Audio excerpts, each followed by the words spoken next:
Hello and welcome back. Today we are going to be continuing our England run here in EU5.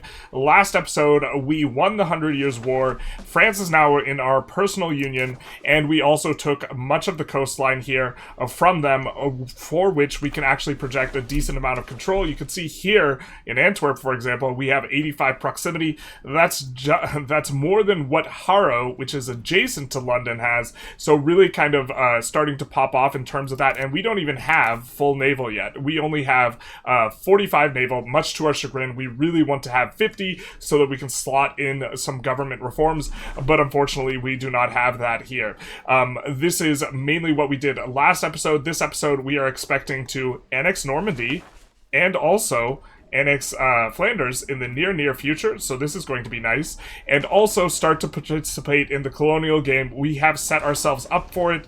We do have a potential competitor in Castile who is currently our ally, and we might have to unally them. We also might have to unally Bohemia. These are things that are on our radar, that we incidentally have a ton of favors with Bohemia anyways. They've been calling us into a bunch of wars. They've been blobbing out a little bit.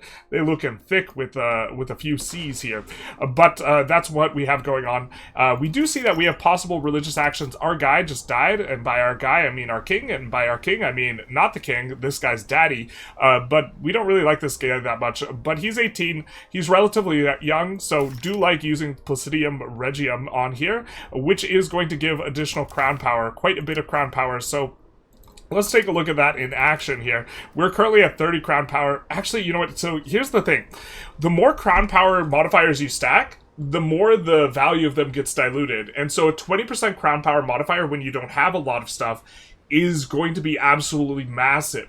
So the Placidium Regium does fall off, as do all crown power modifiers, and so this is maybe a little bit of a good point to make, is that you don't want to go necessarily absolutely feral over these crown power modifiers in the later periods of the game, not that we're really that late, once you already have a bunch of modifiers, because the main idea is, okay, hey, we get 20% crown power, but if the Papal State, excommunicates us, that's bad, and we don't want that, but I think we could just go for this. We'll just sail our guy off on a ship into nowhere and let him sink if he does end up getting excommunicated. We don't really like this trait that much anyways, but we can peel off an additional month here and see what's up in terms of the crown power. Did it even move? Did it even go anywhere? Is it still at 30? It's still at 30, so as you can see here, the 20% modifier when you don't have a lot is absolutely insane. Also, when you have relatively low control in all your locations, it is going to be very, very strong as well, because this is giving you a crown power malice. All the crown power gets pooled, and at this point, we're starting to have relatively high crown power where we have a lot of power in general, because a lot of our urban areas are kind of within the scope of our capital, and so these areas are going to have the nobles, the burghers, the higher like tier pops, this type of stuff.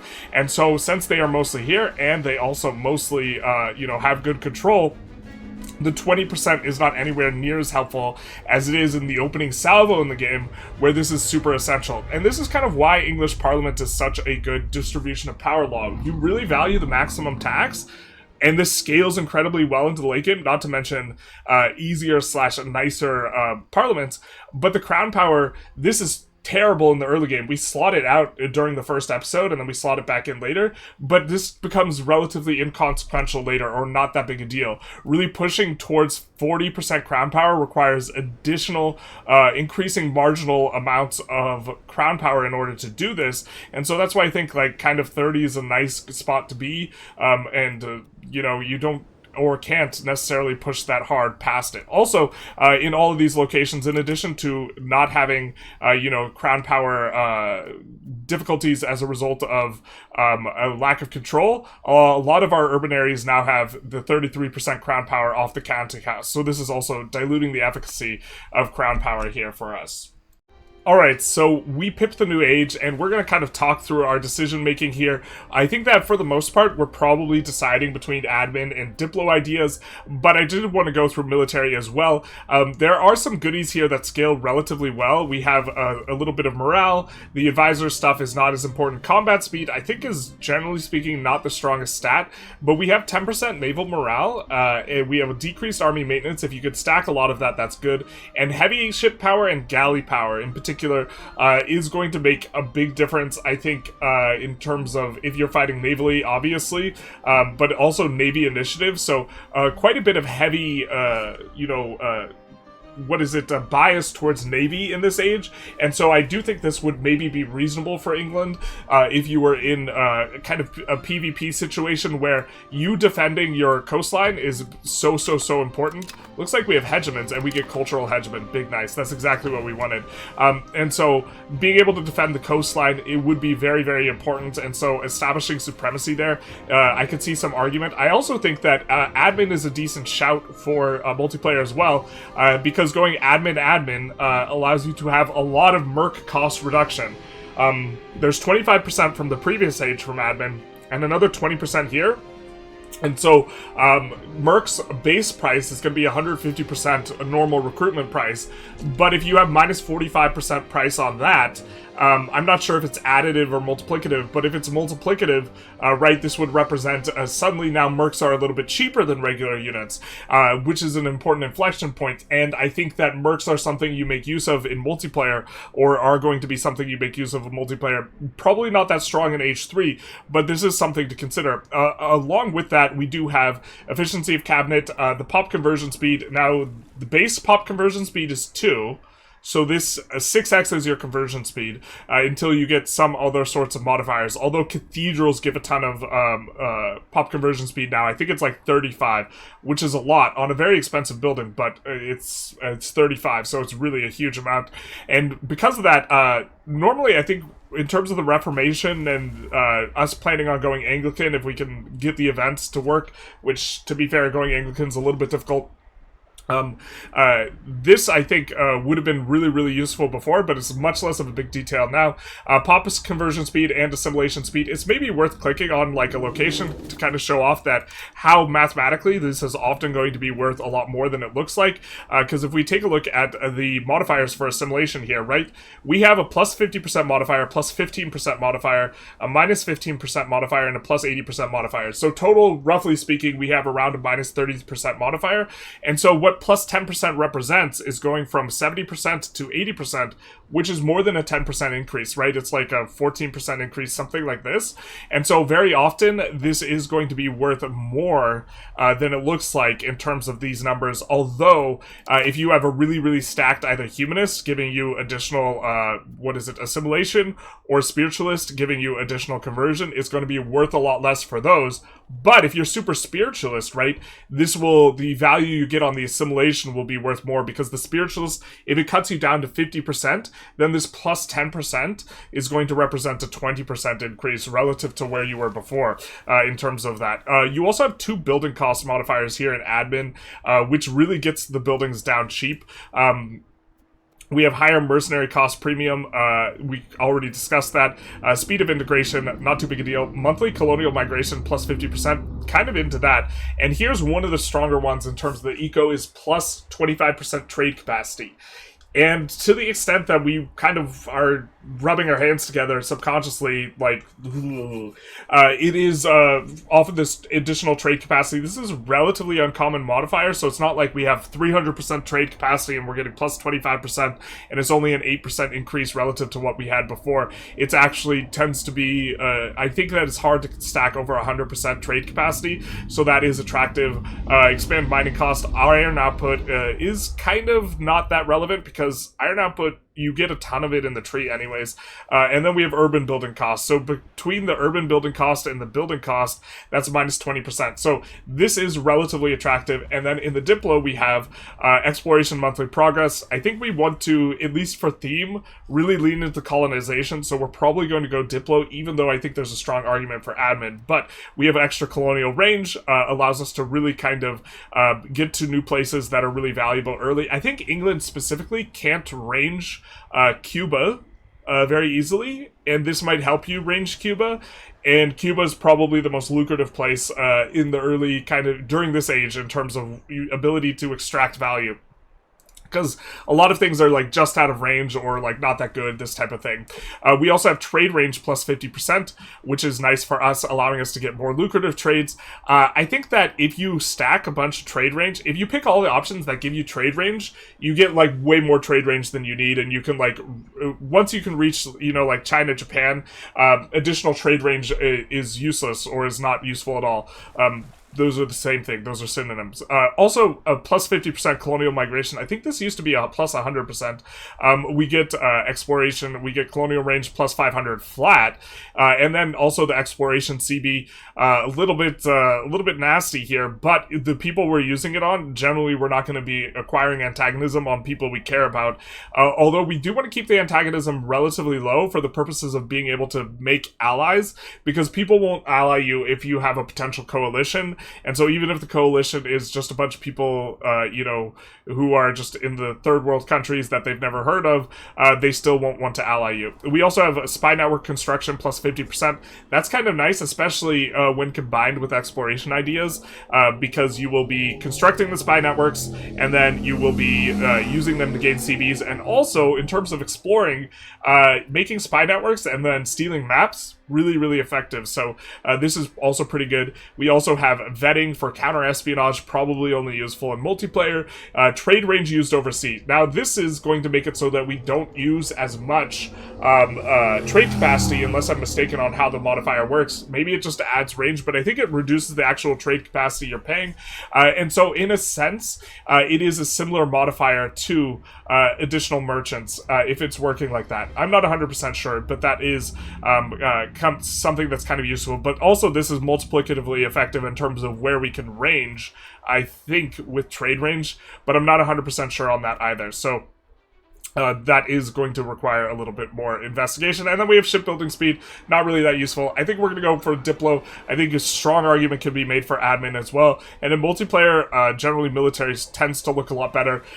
We're at a point where we're going to have a lot of escape velocity money-wise, and so valuing these money-producing, you know, techs is maybe a little bit of a leak in terms of the way I'm evaluating things, where like we're going like this for the trade capacity, but it's a little bit of who cares because we have so much money. But we're going to go Diplo focus here, and those will be added to our tech tree in the Age of Discovery here. So we will be able to just kind of take a look. Here's overseas trade in the Diplo focus, but in the Age of Discovery, there is no vanilla tree. No vanilla tree. It's all going to be trees for the whatever it is, institutions. So because of that, we have to pick a few more texts to grab that are in the previous age, and also we want to research the previous age texts in this age because we get a discount. So we're going to go for slave centers, because once we start getting some colonization going, we're going to like that. We're going to go route to the Indies. We're going to go for early Carrick because we want to be able to compete for naval hegemon, and also we're not going to have, there's not too many good texts left in the research kind of tree here. Actually, you know what? Hulk is nice QOL. Let's go Hulk as well. This is the next level of transportation ship. Generally speaking, when we play, I often feel like I'm always like 5 techs behind on transportation ships, and it's because like I don't prioritize them at all, and then like we can't transport our armies, and it's really annoying. And so maybe let's do that. We are specifically not researching stuff that like experience of the Baltic Crusades that are going to be Catholic specific, and so even though this is decent enough, we're not researching it because it's Catholic. Chancellery max level is going to be fine. This gives us a little bit of literacy on our guys, and that might be enough where we will have an institution by then. And by might be enough where we'll have an institution by then, I mean that's grossly optimistic and almost certainly inaccurate. We'll also go for merchant partnerships because maritime trade advantage is not really useful to us now because we have control over all the places we are getting maritime. We have like very firm control over the trade there, but this is going to be useful for when we have colonies and we want to establish control over those areas. We could go for that. Tighter joints may be a thing we can go for, but I think maybe this is enough for us to kind of queue up here and just kind of looking through the list rather than the tree, because because we really don't have that many techs available here, and we're not caring as much about what techs are behind other techs. But Slave Center is definitely something we're interested in, because once we get the New World, we are going to want to build slave centers over here in Mali, and also we are getting ready to steal maps in Mali, specifically looking for a better area or a better way to trade with them, a better trade route. And so maybe we can trade through here instead of trading through this desert corridor as we had been doing. So we have been importing gold into this market from there.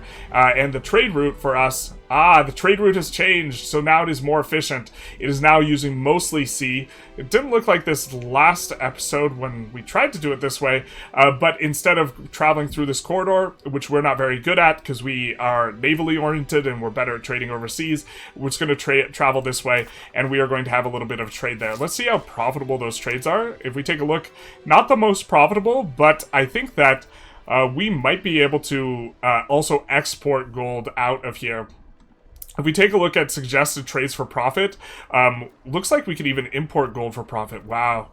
Quite a bit of demand for gold in Bordeaux here. Very interesting. But we're going to continue to try and siphon off gold from Mali. But the main idea is we can get slaves from Mali. And so we're going to use those for the New World.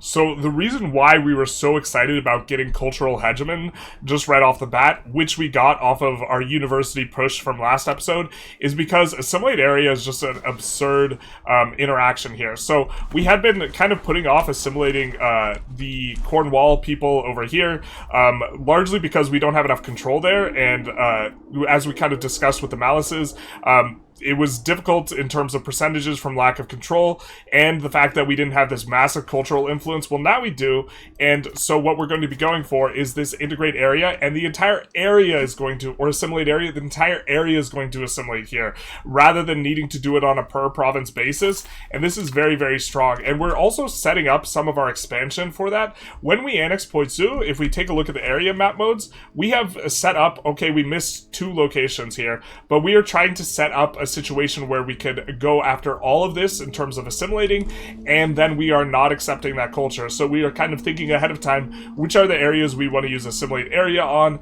We're probably going to use it on the Welsh, you know, as one does, and so we don't need to use our diplo or our cultural capacity to accept the Welsh, because one of the reasons we don't want to do this is because I believe we're just enemies with the Welsh and they don't like us. Yeah, they just don't like us, and so it will be difficult. We're also using a lot of cultural capacity to tolerate them, and we can refund this at the expense of 10 stab, which might be something that we're interested in doing so that we can better get a lot of cores in a lot of areas, because every place that has accepted culture and is integrated will be cored, and as you can see, we have some yellow. We're missing out on some cores, and so this is something we're going to want to do in the near future. In fact, kind of convincing myself we may want to go after something like Picard now. We are trying to get better relations with Picard, but we have decent relations with Normans. We don't have enough Normans, though, and we want to accept... I think that we're going to hold off because we really want to accept low Franconian, and so when this kind of annexation comes in, we might go for a stop tolerating the Welsh and instead accept the low Franconian here. So, a few things. We actually spawn the New World institution, so we are going to have a leg up, and this is probably going to be the first institution we get. We are also spreading to London, both the other institutions via trade right now. I know it says Pike and Shot is not spreading. This is a bug where it doesn't show how much they spread, but it is in fact spreading to us. We're also getting a very quick spread on Printing Press from the Geneva market. It did spawn in Siena, and then we specifically put in some trade to get Pike and Shot from Alexandria, or the Mamluks rather. If we take a look here, we can see the trades that we put in. We have these Genoa trades, and then rice and sugar from Alexandria to get a little bit of a spread here. And we get this interesting event as well. The River Thames freezes over, and I'm not sure what Minor Inconvenience says. Merchants using London as their hub for continental trade will need to charter transportation to other trading ports. I don't know if this is going to completely like brick our trade out of London, but the other options involve us losing development and moving the market over to Southampton. which I don't think we want to do. So we'll say a minor inconvenience and see what happens here. If this just cancels a bunch of trades, bricks a bunch of trades, something like this, or if it does anything at all, because that is certainly... Well, we saw some trade shift. We got 13 of this refunded, and if we click on London, it looks like we're still getting trade happening. But okay, a little bit spooky there with that event. But we should be getting institutions pretty quick here, especially printing press. Printing press is actually absolutely flying. Let's see why it is getting so much spread so quickly here. We could have spawned the institution as a big part of the modifier. Okay, yeah, that makes sense. That I believe that's a modifier for pike and shot as well, but we can't check it because it's kind of the tooltip thing's not working. And we also have the could have spawned the institution here as a result of... for New World. So London will get these quickly, and then London, because London is the trade capital of this market, once it's there, it will start spreading to other places. Like right now, we will probably not have any spread, for printing press or any of these in non-market or in places other than London, but we are getting printing press over here as well, because we could have spawned the institution. I believe the spawn the institution requires you to have like a university or something, and we have a ton of universities, and so printing press might be the first one we embrace, because that does seem to be the one that's kind of spreading fastest. We have plenty of stab, we have plenty of money, and we also we're going to run out of things that we actually want to research really, really quick here, and so we do want to embrace probably the first thing. But on top of that, I actually think that this is one of the better tech trees to embrace first. Max literacy just off the bat is going to help your research speed quite a bit. So we embrace printing press, and I would say there's a couple of options of what we could do. You know, we could make some moves into some area of the tree versus another area of the tree, but there's really only one thing to go for here, which is paved road. So that's going to be up on the docket. We are on the way going to pick up some crown power, expected cost to court, skill of new artist, kind of useless modifier, jewelry output, and a little bit of diplo cap, but the max literacy and the roads are really where it's at. We kind of got ourselves into a war as well, a religious war, which we're not doing too hot in. Was expecting our troops to fare a little bit better here, and I'm not exactly sure why they are clapping our cheeks. They might just have more modifiers than us, this type of stuff. We'll need to take a closer look at these battles. Also, they just have more troops. I think it's just that they have more troops, but we had to pull back the kind of smaller mobilization. The fact that we're not full mobilizing is maybe an issue, and now we're going to come on over and bring these gentlemen from back in England in order to try and fight over here. But the thing is we can't reconscript up in the same way they can, and so this presents a very significant advantage for them. We pulled Castile into this mess, and so if we have to peace out and give concessions, we'll try and give their stuff, if that's possible. I'm not sure if it is for us to do that.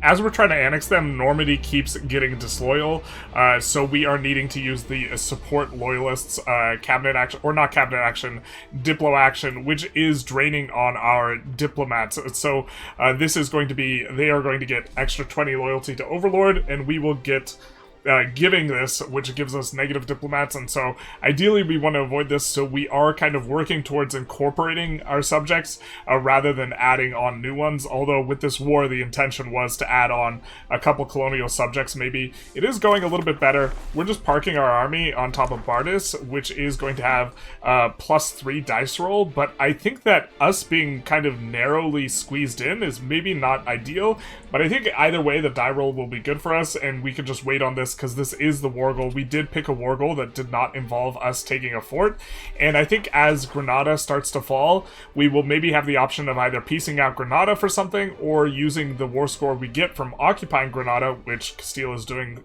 for us, in order to take something substantive off of Morocco and give us a bit of a foothold here. So we are going to get a piece here from Morocco. We're just looking to get the 10 score, war score, and get out of here, because honestly, progress is a little bit slow. Don't want to mobilize an enormous amount and just wood chipper a bunch of troops over kind of getting a foothold, which is all we really want here. Our investment in getting this CB was almost non-existent, and so I think that we just want to go for this, which incidentally is going to really cut their control off from Foss. I'm surprised that this doesn't incur the malice to would leave us too fractured, but since they have this route around here towards all this territory over here, they consider this acceptable, or because they have like a naval kind of ability to project over to the other side, they consider this acceptable. But I do think this is going to significantly impede them, and this is, if we take a look here, this is a big chunk of Fez. They do have cores here, and so this is going to be good for us. We are going to go for it, and then with this, we will have a couple options, and I'm honestly not sure what's best in terms of us creating a subject. So we're going to go historical subject, we're going to release Fez, and the question is, oh, I guess it's not a question, eh? Why can't we release them as a colonial nation? I'm not 100% sure, but the kind of options we had were between Dominion and Colonial Nation. I guess we'll just go for Dominion, and so that will be pretty good for us. They will eventually be able to declare wars. We're going to feed them this, and we're going to feed them 5 ducats a month, which is what we decided to do with both Catalonia and this guy as well. Look to make them nice and strong. They can declare their own wars, and so if they do start expanding on their own, power to them. We are happy to do this, and then we are also happy to remove ourselves from the war. We can significantly decrease our Diplo spending. We had to be Diplo spending like around here to maintain loyalty on some guys, and we can decrease it a little bit. I guess not that much. We can decrease it to about there, which is going to be nice. We're going to be losing a couple diplomats, but we have some diplomats that will be returning from stuff soon, so that's fine enough. Actually, let's increase it just a little bit so we're not losing diplomats in case we do want to ramp up the amount of diplomats we are getting, and so that will be nice for us to be having this as a sort of foothold as well, because this is going to give us a place we can port navally. To be fair, this will as well, and this will as well, so it's less important, but in terms of getting over into the Mediterranean. It's also not inconceivable that we could spread control here, although it would be a bit of an ask because we have to go through, what is this, 5, let's call this 10, 15, 20, 25, 30, let's call it 35, going through 35 locations in terms of maritime from the capital. If we get the amount that we are spending per area under 3, which, okay, we're spending more than that right now. If we take a look at here to here, this is 4.5, but we can conceivably get it under 3 if we get enough proximity and enough modifiers and this type of stuff, so that we potentially, this is at like the very edge of where we could establish control. I don't think we're going to end up doing that, but in theory, we can get under 3 in like the 6th age and something like this and actually make use of this territory directly. I don't think that's going to happen though. So this is one of the things we wanted here, the ability to use the FOSS market. You can see one of the locations we've taken is now available to use as an exploration kind of jumping off point. So now we can explore the Congo coastline with our very, very nice explorer here. And so continuing to have a little bit of a push for Africa. We will want to discover this. I think that we will use St. Helena as a jumping off point, or whatever this island's called. But for that, we will use Mali probably to discover this location, because I know they do have knowledge of that. So we have just enough to accept the New World, and just in time for our annexation of Flanders. We did reduce the urbanization of a couple of these locations, which we kind of wanted to keep rural for the time being anyways, in Dunkirk and Hulst. And this reduced the cost, because the cost scales with the level of urbanization for annexation. You can see that cities do cost more than towns, which cost more than rural, and they have been urbanizing up a storm, so that has made it more expensive. So we should be getting them on the next month here, and we will have now integrated these guys, which means we're going to take over the market. So Bruges market is going to expand on the next pip really, really wildly, and it will kind of take a whole bunch of our subjects. That's not as wild as we were expecting. That might increase a little bit more, but what we were planning on doing is moving it to Antwerp anyways.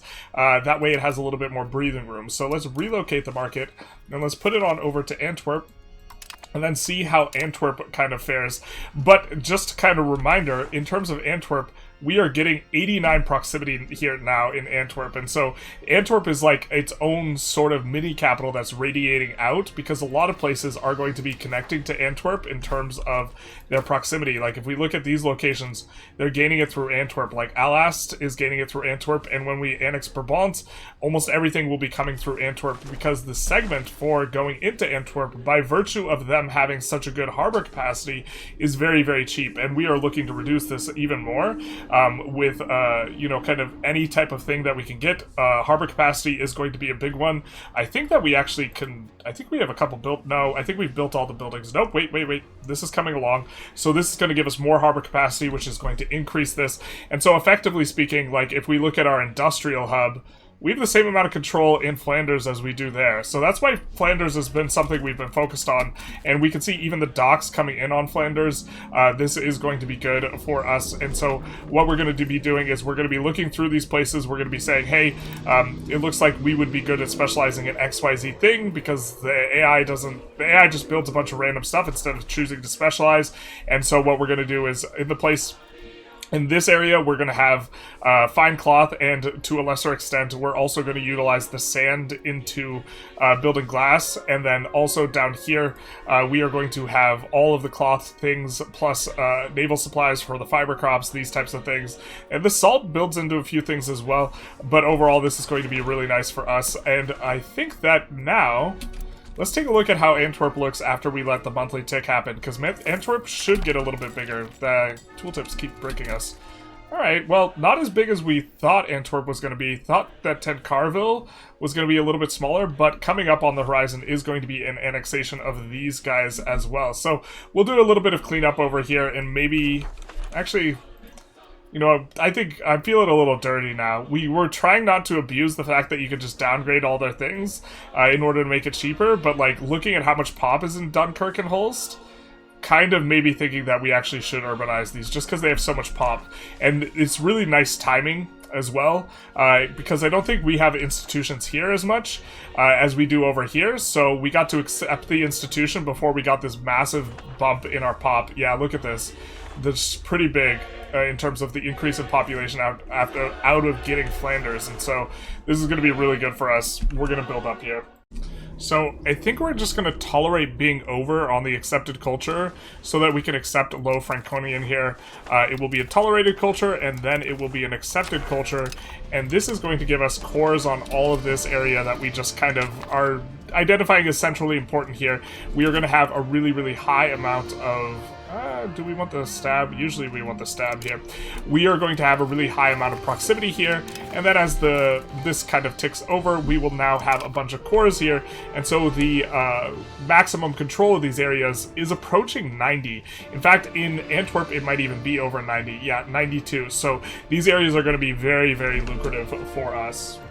So with Castile, these guys are going to be a future rival, because obviously they're starting to colonize this type of thing. However, we have a bunch of favors with them, and we're generating favors because they are our allies, so we can do stuff like ask them for money, which should ruin their economy to some extent. This scales with our income. They have a tax base of 543, which, to be fair, respectable. The AIs are much, much better at having it come up now than they used to be. We have 1397, so around 3 times as big an economy as they do, and so let's see, do they have any debt? They have 0 debt, so let's ask them for money and see if that can push them into debt here. We will take a month tick and see if they have debt on the following month, and we see, hey, ho, ho, they have some debt. They were not floating anywhere near enough to be able to support that, so that should put a damper on their economy. We did the same thing to... who did we do this to earlier in this run? I think we did it earlier in the run. I don't think it was to Bohemia. Bohemia is a runaway train. They can't be stopped. We've been asking them for money constantly, but that's also, for us, a big hunk of money. And so that is going to be good. And this also, by putting them into this type of deficit, this type of thing, they are going to be less likely to spend money on exploration as well as colonization. And so even though we're probably going to end up breaking an alliance soon with either one of these guys, I'm not sure which, we can still kind of interfere with them by using favors. We can also use those to break up their alliances, but there's not really an alliance matrix type thing we're too concerned about. In the future, we do want to get an alliance with them, with our personal union subject, but they seem to have a negative opinion about us regarding some war that lasted some 100 years. So we have what's going to be a pretty big parliament for us. We were waiting to do some things because we want the parliament to tick up. We want our approval to go up a little bit. But we get town demand seat in parliament. We pretty much exclusively just grant this because we don't really mind the urban parliament seat all that much. Burghers power plus 25% is not really that negative a thing, and it gives you 25% support. Generally, we prefer this to just losing 20% satisfaction, and we're going to grant this, and we're going to have a ton of support, and we're also going to have Dev the Interior, which is very, very nice because urban building costs minus 20%. We're going to have a big spend towards the end of this parliament, but also we will intentionally fail it in order to push towards 47 towards naval. So we only need 2 more parliament things in order to be able to push it. Now, hopefully we high roll. In theory, we might even get 50 naval this parliament. It's a little bit unlikely, but let's go for some law changes. In particular, with this age, I do think we want to start moving towards a religion kind of tolerance. So from limited censorship to no censorship is something that we're interested in, which will improve our heretic and heathen beliefs. But the main idea is we really want to push humanist, and we want to start getting a little bit of a push on that. We've pushed most values that we can, and so why don't we take no censorship? Actually, you know what? The other one is a little bit better for us. Air religion into any religion is going to give us progress towards humanist at 0.1, and we are going to get off of same religion, which is going to be giving us progress towards spiritualist. So this will move us 0.2 towards humanist relative to where we were before.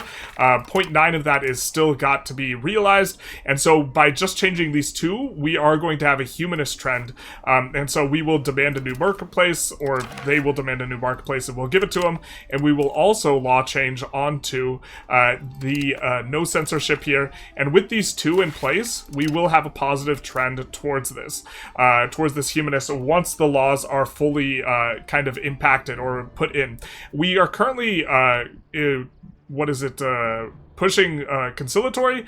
We have our cabinet member doing it, but they've pushed it all the way, so we're going to put this cabinet member, change societal values onto humanist, and so now we will begin to be able to push humanist. And this is important because we can assimilate a lot better now. First of all, we have the cabinet action, but second of all, as we went from the second age to the third age, the second age has cultural tradition plus 25%. This is like their defense, and so it makes it harder to assimilate, and so we weren't really focused on it then. But this, there's none of that. And so this is going to make it easier to assimilate people as well. Now, this parliament is still going to be very, very strong for us because it looks like we can click a few more buttons. We're going to increase opinion again. Actually, we're going to do outward look first because this will make the burghers upset. Let's increase opinion, and then we kind of don't really roll exactly what we want here. Let's do outward look because we would rather be outward anyways, although we don't have a trend towards it, so that will go away. And I guess we're going to take the innovative here. We could take the humanist, but we're going to trend towards this anyways. And I think that, how upset are the lords? We can upset them one more time. I don't think that we get another peak behind here, which is really what we're after, is being able to look at more burger agendas, because we can get ones that push us towards naval, and that is, of course, the last agenda here.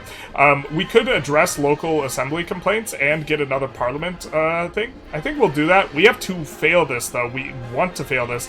But let's do this, and then with this, we can regress additional taxes, and so then we will be making a whole bunch of money, which is very nice. Why weren't we making money before? What's that about?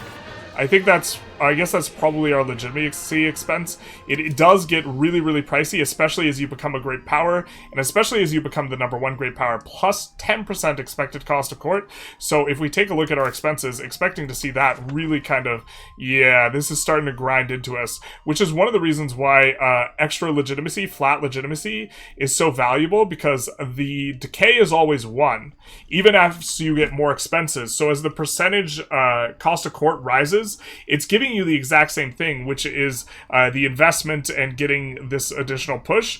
And so anytime you get any source of flat legitimacy, as you get closer and closer to 1, you get closer and closer to the point where you completely eliminate the cost of court. So it is a pretty good modifier to have, and we do have a couple of it on just English-oriented stuff. This is, I believe, an English law. I'm actually not 100% sure, but this is definitely an English law, giving us a monthly legitimacy here, and so effectively discounting this, because this is expensive. Once we get rid of this, or once we get back to 100 legitimacy, this cost will come down to like 160 or something like this, and we will be making over 500 ducats a month. Alright, so we unlock what is probably the strongest tech in the tech tree for this age, although a lot weaker for us because we're so navally oriented. The roads are going to be much less important in terms of increasing our overall control, but they are going to be still very, very significant. Now we will turn our sights on some colonization. We will go for the ability to colonize the open seas in the tech tree for the New World, and following that, we are going to go for Rights of the Burghers, which is a strong contender for one of the strongest techs in here, giving you, if you curtail the burghers, max tax for burghers, which is incredibly strong. It gives progress towards centralization. We're into that, but the burghers are almost always super satisfied, so getting the satisfaction to be able to max tax them is inconsequential, and as you can see here, they're actually giving us a huge amount of money. So for us, this will represent like an increase of like 90 ducats in terms of income, and so those two are going to be very important. Now, in regards to the road, our burghers are actually going to build a ton of roads themselves, and what we want to do is we want to kind of create just a couple of veins that are really important or big. We can afford quite a bit of roads, so I think we're going to build one road over to York, and then we're going to build one road over to, why don't we say Oxford, and then also up to here. A couple of the urban areas that we have, we know that we are going to get here in terms of control navally, but in terms of market access, we are going to get here via roads. So, or likely now we are going to get there via road. So we'll do that as well. And why don't we actually even push it all the way up to here? Because I think this is a sneaky little location where it is not in our market. Yeah. And once we do this, it'll probably enter our market. Although once we finish annexing Scotland, which we started, the Edinburgh market will be a bit bigger. So this will provide veins upon which every other road will attach. In terms of current proximity, this is what things look like. And very likely we're going to get this kind of red area into an orange as we get access here. Now also we've kind of lamented the fact that Antwerp isn't that big. I don't think that they have fully wrote it out yet. And if we take a look at the roads, did we not have this? This is the road map mode. They don't have full roads everywhere, although they're pretty close. But once we add these paved roads, we should be able to get a lot more people into our market and utilizing our market. So what we're going to do is we're going to, from Antwerp as well, push out some roads. In particular, they're going to be like most useful to us alongside here. Why don't we take a look at the urbanization? We're going to push to Arras, which will also give a lot of these areas that are probably getting their proximity from Antwerp. That will be pretty good for them. And then we're going to push into our subject a little bit. We're going to take a look. We're going to push Den Bosch. We're trying to connect specifically into urban areas. And so that'll be what we do for that. I think that we will take a look down here in Bordeaux and also look to push some of this. In particular, we're going to push towards the silver, which is right there. Looks like they're upset with us, so we'll push to here, and then we have some urban areas down here. We will push towards these, giving them more market access. As particularly, we can't push into France because, yeah, they don't let us build there. They're not a huge fan of us, and so that will be good for that. And then over here in the Tancarville market, we will connect up this, but we're actually planning on moving the market over here, so we're actually going to use this place to kind of link up areas, and we're going to have them connect over here as well. And so quite a few roads on this front. And so once we get all that in, things should be looking even better than they already are. But look at all this green. This is so good for us. And then this is going to shape up quite a lot as well. And not only that, we're going to have a bunch of areas where, like Poole, for example, is pushing proximity to Bath, but they're pushing it via road. So like when we can do this in addition with the paved roads, we can make this significantly cheaper. Look, the most expensive parts are these last little bits, and we're paying almost the full like 20 from the discount or after the discount with the gravel road. So this place is going to get basically plus 10 proximity by virtue of us roading here. And so this is going to be really good for us. In fact, right here, we're still pushing that way. Okay, so we will be taking a look at a lot of these places in particular as well. I think anything that is going to be having really good RGO we'll take a look at. There's a silver here, so that's why we were taking a look there. But we will get these main veins down, and then we spent about half of our bank and then as time goes on, we will add more, and our burghers will add a ton of roads, and specifically very good roads, so we don't have to worry too much. But this is going to be a huge come up for us in terms of the control and proximity, and the next road tech is age 5, so this is going to be the best we have for some time. I think it's maybe worth watching this, so we will watch as these complete how much it affects the proximity, which will be quite a lot here. And a lot of the completions are pretty close together. We don't want to hear about those deaths, we just want to see proximity impact, and we can see that the shades are kind of spreading here as the completions go in. A lot of these roads are maybe not as impactful as this kind of main road going through here, but this is not even connecting specifically these places, right? It's just going past these places, so as we connect them up, they should get a bit orange, and specifically we are connecting up to York, so we're expecting to see York get quite a bit better than this 20% as these kind of come in. And so one more road came in. Was it still at 20%? Is it getting it from the sea? It is getting it from the sea. So Grimsby, specifically this location, is going to reduce or increase proximity by like 3 or 4. But also, we can do Grimsby to here in order to increase the proximity for York and improve that. York is a city, or it's not a city. I thought it was a city. It just has high pops. It's almost a city. And so, yeah, this is kind of a little bit of getting to see that come in. And also, what we don't see as much of, or what we can kind of see, is Antwerp has expanded out a little bit as well. We didn't get back, did we get, yeah, look at this. This guy has now shifted over from the extra access he's gotten from the paved roads to being back in our market, so that is nice. Antwerp is looking a little bit bigger, not way bigger. The Tencarville market, we weren't expecting to get any bigger. Bordeaux might have gotten bigger by a couple locations by us doing that, but we weren't paying close enough attention. Also, we're going after Aragon here. We saw France going after Aragon, and then we said, hey, we want to bite too, and we had a subject with claims, and so now we can go after a pretty big peace deal, I think.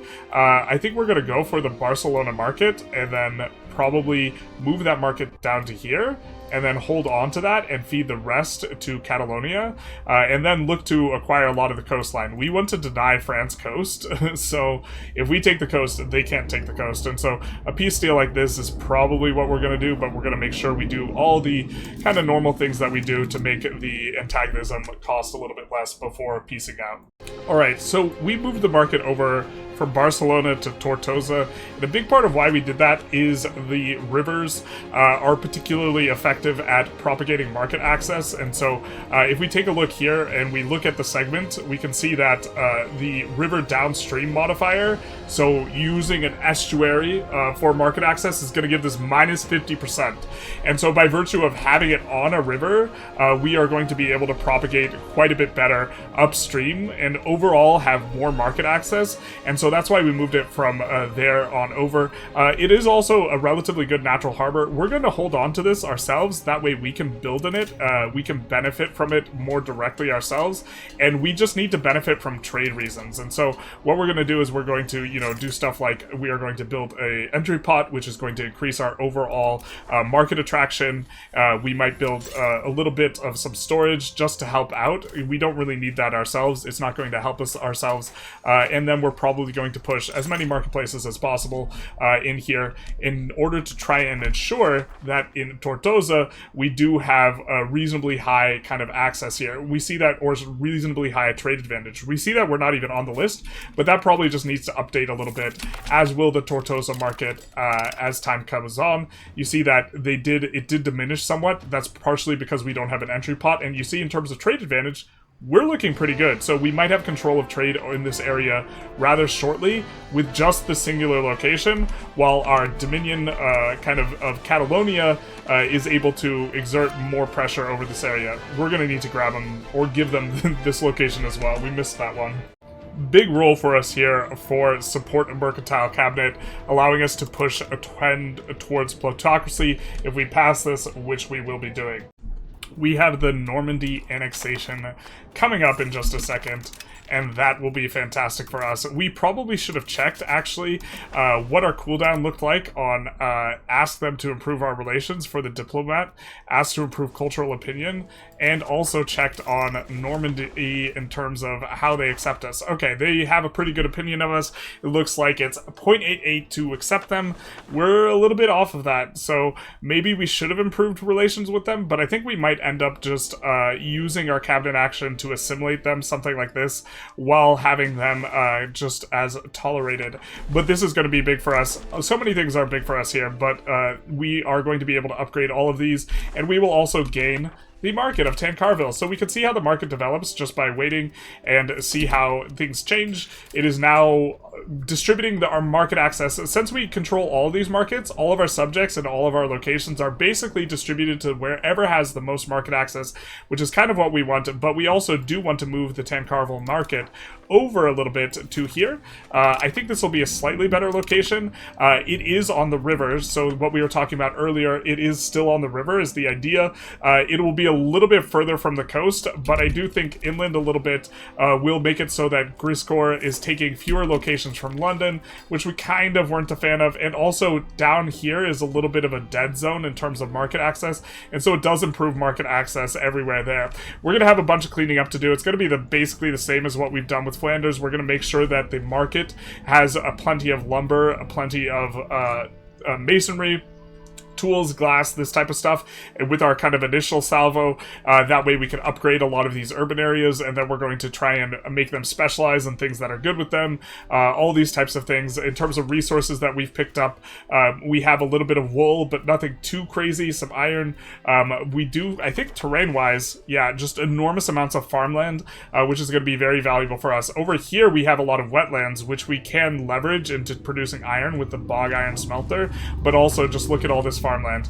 This is all going to get really high dev because the farmland gives additional monthly dev growth. But if we look at the dev mode, we also have Coastal is also giving dev growth, Farmland's giving dev growth, Hazard Road is giving dev growth, and so they just explode in terms of development, and development is affecting how many levels we can build of these things. So taking a look at the capital here, and let's take a look at a building in terms of max levels, we see just how much is coming from dev, of 5.37, so we're going to get additional max levels. It's also going to support more pop, which is going to allow more pop growth, because one of the bigger things on pop growth is going to be the fact that there is available free land.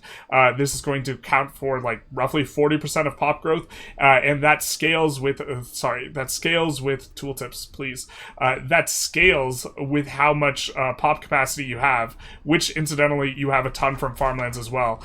Flatland doesn't negatively affect it, and farmland does give plus 100k of population capacity versus the next best thing is 50k from grasslands. So basically double, although you get 100k as well from cities.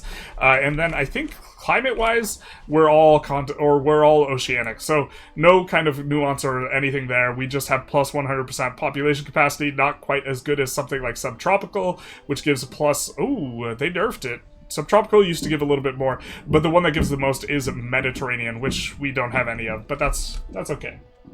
Alright, so we would like all of Normandy to be cores. So what we're doing is we are starting to use the assimilate area interaction that we have from being the cultural hegemon, so we're going to start converting all of this area.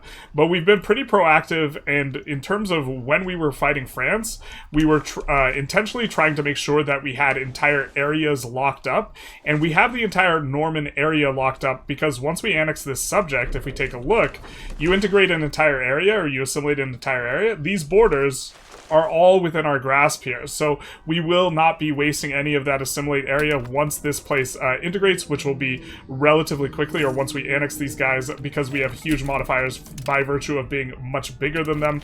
And so this is going to really benefit us by being able to core all this area, get plus a 10 or plus 15 control. Core gives 20 control, this gives 5 control just integrated, and currently as it stands with the control in a lot of these locations, not so high. We're also building docks, building infrastructure, these types of things, but plus 15 onto here will be nice, getting up to 70 control. We can finally quest for the new world. I think we only have one leaping off point that we can, oh, nope, we have several, but I think we're going to take this one. We're going to look, see where is the place with the least. So here's the thing.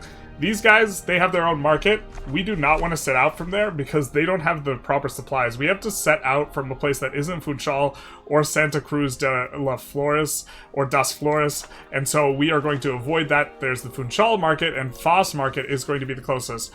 Don't we have a really good explorer? I'm not seeing him in here, so maybe we would want to hold off for that really good explorer. We're going to start one exploration. We're going to leave this for the good explorer. I think that good explorer is, yeah, he's exploring around the Cape right now. And then I think we're going to explore also here because we will be able to take a look at Brazil coming out from the Niani market. And we are picking people who have high strength stat and are under 50, high military and are under 50, because the military one is the monthly progress, which is kind of what we care about most. We don't really care as much about the cost or the prep time, and so we will do that, and so we will be off on our way to discover the new world here. I think that we just have a little bit, yeah, we have 2 techs here, so why don't we maybe discuss techs? We are going to just embrace the institution here, give us a little bit of extra speed in terms of research, and go for we don't have currently a unit that is level 2 or age 2 in terms of a military unit, so we weren't really under threat. Our levies are relatively good, but now we want to get the early arquebus, which is going to be a nice little unit that has high initiative, gets in there pretty quick, and so we are going to be going for those guys. I think that that's all we'll get out of this pike and shot tree kind of in the near future. We'll have a little bit of a reflection on what exactly it is we want. We could go for the reformed longbowmen, but again, this is only 2% of the valid pops, and we're not 100% sure how this interacts, if the age up really matters, because this is a lower percentage of our pops raised. I think the age up matters, so we might end up going for this, but I'm not 100% sure. The fact that we have these guys as backups is going to be nice, but what I mean is the stat line on this guy, on this levy, is exactly the same as the stat line on our age 1 levy, and we will raise fewer of them. And so what matters is there an internal mechanic that is relatively opaque, because I can't really discern it, which makes it so that the later age levies are going to be stronger. I think there is also, I believe that they take more monthly maintenance in terms of this is like the one thing that is different on them, because this scales with age, but it doesn't actually cost manpower, if I recall correctly, because it is in fact what is it? It's a levy, so a little bit of some strangeness here. Not sure exactly how it interacts. Maybe we test it out and see if the levies appear to be stronger, but their stat line isn't any stronger. So we have a little bit of an awkward spot here where we were talking about curtail the burghers, but we kind of actually don't want to do it right now because we want to be able to have burghers in the cabinet. Burghers in the cabinet means that we can roll the parliament that gives us plus 10 plutocracy. And currently, we don't necessarily need to push plutocracy to 100, but we just got an event where we had to choose between pushing plutocracy or pushing centralization, and push the wrong way for the other one. So we pushed the wrong way for plutocracy. So now we're sitting at 33 plutocracy. And the thing is for every single value, you get events that you roll if you're over 50. And these events tend to be net really good. And so we would love to get 50 plutocracy before we curtail the burghers, because after we curtail the burghers, we will be blocked from cabinet, and the most powerful tool for pushing plutocracy will be gone. And so I think we're actually going to pick a different one of these options. We could pick kind of any one of these is reasonably good, except for actually no, they're all reasonably good. None of these block. I think in the earlier builds they used to block crown power characters. Some of them used to. Trade efficiency, kind of okay. This is probably the weakest of our options. Production efficiency would be quite strong. Commodores allowed in cabinet, and a little bit of estate satisfaction equilibrium, probably not too much a factor, but just the production efficiency. But currently, we don't actually have a big colonial migration modifier. If we come in here, we will have monthly colonial migration. We have plus 45%, And I think that that's kind of a nice modifier to have early, and our plan is to swap off of this law at some point anyways. So I'm kind of thinking that we grant colonial authority to help with our early colonization, with the idea that we're going to swap off of it in the near-ish future, maybe in the next 20 to 50 years, something like this, and that this will be fairly solid. Production efficiency is also very, very attractive here, especially because unlike the nobles laws, the rights of the nobles, it doesn't prevent us from putting in parliament our, our nobles, or not nobles, crown characters. So taking a look at the laws, we see distribution of power. We went rural authority. If we had strengthened the rights of nobles, crown power or crown is blocked from cabinet, and so we don't want to do any of that. But also, we're kind of not really using that many in cabinet, so maybe we could have curtailed the nobles, because we were a little bit concerned about blocking them from being in cabinet, but maybe that's not too big an issue. The thing is, max tax for nobles doesn't really matter, not because it's like a dead modifier entirely, but because we have nowhere near the satisfaction on the lords anyways to be able to max tax them, so it's kind of irrelevant. So we'll go for that for now. We also intervened with France's civil war. We are going to be helping them out. I think our subjects joined in on this with us, so we can actually just stay put or just kind of micro a little bit to kind of peel off some locations, make sure that they get help, and then these guys... This is unfortunate, because Catalonia, we do want to win this, but we can't intervene right now. So this could... There's some situations where your subject gets bricked, and it's really frustrating, and I think that this is not one of them. I think whoever wins this, between this civil war, just becomes our subject again, but if this bricks Catalonia, that's going to be big sad for us. And so we bink a discovery of the New World here. We are going to go for Cuba first. I'm not sure it's within colonial range. Looks like we can't see until we've discovered it. We see that we have some colonial range kind of coming down here. We have some colonies going. I don't think that's by us. That is by the Papal States, good old Reliable, and also Castile. But what is really valuable is this Cuba, and so we will start exploration there right away. We will come from the closest market that actually has stuff in it to be able to support it with our handy-dandy, very, very good, nice explorer. He's the one who discovered the New World. He's got really good stats, and then he's also got an explorer trait, which is... not all that great, but I think just by virtue of them having the Explorer trait, they're just way faster, and so it doesn't matter that this Explorer trait isn't insane. We will be going for this, and that will likely be our first colony if it is within range. We do have these kind of territories here. This is where we're jumping off from, and the colonization here is getting pretty close to finish, so once it's finished, I do think we will get cores on these areas. They're not cored now, and then we will be able to use this as a leaping off point to go into the Caribbean. Brazil's probably going to follow sometime after, but the Caribbean is generally settleable faster. I think we'll also look for a route from the north down on over, if we can, to kind of where we would normally be colonizing in a historic sense. So we'll also take a little bit of colonization there, but things are coming along quite well on the colonization front. So we were involved with a little bit of a scuffle with Castile going in on Aragon. We pieced out early, not going to help them all the way. I don't think this bricks our alliance, but it might. But what we got from it was this little tidbit here. That's going to be a Dominion. And we also got this, because for whatever reason they were on that side. And this is a cute little interaction, because we want to feed this to France anyways. We don't really want this territory, but... boy oh boy, will they buy it for a lot of ducats. They'll buy it for 2k ducats each of these. And so we're going to send it their way. The rich people are willing to pay enormous sums of money for locations.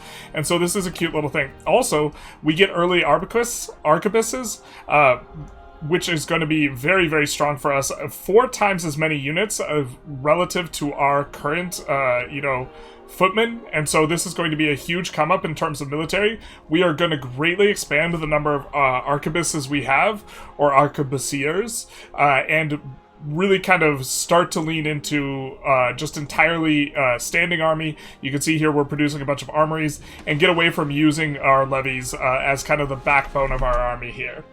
For tech, we're going to come back into the printing press tree for the very, very strong paper workshop and printer shop. This is going to be where the economy really starts to pop off, although we're kind of popping off right now. And these are the jump up from guilds to workshops.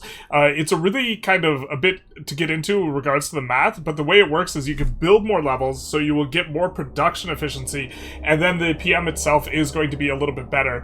It's not an enormous amount better, but the combination of the two makes it so that you're producing like 3 times as much value per, you know, kind of build slot, but you will have to invest a lot more money into upgrades, but we have plenty of money for this. And after that, we are going to head back into the Colonial tree, get Quest for the New World, get a bit faster on the explorations, try and push towards Asia a little bit here with this. This is probably a little bit of an RP pickup, because this is going to make us faster at some things, but is kind of probably not the highest priority, but we just want to discover new areas. And after that, we're going to go for colonial policy. This is a big one in terms of getting plus 100% monthly colonial migration and a little discount on colonial maintenance. We're not too worried about the money, though. We're making a ton. And then we will also get the colonial range into the trade range, able to make use of, you know, kind of trade overseas, just in terms of what we can see and what we could do in terms of trade and how far we can trade. We can trade pretty far. We can trade all the way with Benin, but that's as far as we go. And we're going to need a little bit more trade range to reach Havana, I think. And so because of that, we want the trade range so that we can get kind of up and going right away, trading stuff back to London. Notably, a lot of other countries will struggle to make use of colonies early on, but because we have so much naval progression, we have this discount on trade range used overseas, and a lot of other people have some sort of land progression, which is going to give a malus to trade range used overseas. Plus, we've already gotten some, you know, modifiers for trade range and this type of stuff, and so that puts us in really good shape for when the first colony starts to hit, which is going to be relatively soon. I think if we kind of look at progress here, we can see the Cuba exploration is almost done, and then we'll probably look to set up 2 different colonies, one over here, and then one also in here, which is kind of how we've been playing it. This place will be colonized or will be explored a little bit later, though. So we are low-key going out of our minds, being exactly 1 away from this 50 breakpoint on Naval, and we have a parliament here. We have a pretty good parliament, expand gravel roads. We are going to pass this for the 10 centralization, or sorry, 5 centralization. There's a breakpoint where the 5 becomes 10, or maybe it's when the nobles do it, it's 5. Sometimes it's 5, sometimes it's 10. It feels like when you get higher up, it tends to get more towards 5, but I'm not sure if it's a noble parliament versus a burgher parliament, if that makes a difference. We want to push towards centralization, but here we have this like awkward spot where we hate clicking tax exemption, but I think we're going to do it here because we want to just peek behind here and look for the naval, and so what we're going to do is we're going to request additional taxes here. And just to be clear, you could save before every parliament because your agendas re-roll, and so in theory we should just save scum for naval, and this is pretty easy and straightforward, but we're not going to do that. But we could also save scum, I think, every single reroll, so every single click through, and so you can guarantee like 4 navals in a row, but we're not going to do that again. Address toll complaints, not like this. We're just making sure that we don't go over 100, because then we're wasting support. 24 plus 64 is not over 100, so we're going to get another peak, and I think we can do 1 more peak, but we do want to do something like get a casus belli.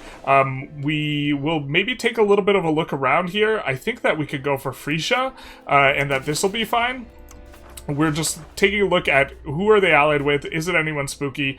We also kind of want to fight Cologne at some point to move their market, and this is maybe a bit of an idea, and so we could look at Guelders, does have them as a...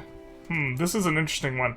We could go after Guelders instead, and then COCB the Colon here, and be able to fight them all. I think we're more than strong enough to do this, and this is maybe a bit of an interesting idea. We'll look around and see if we can find a nice war that's not too hard and kind of has good upside.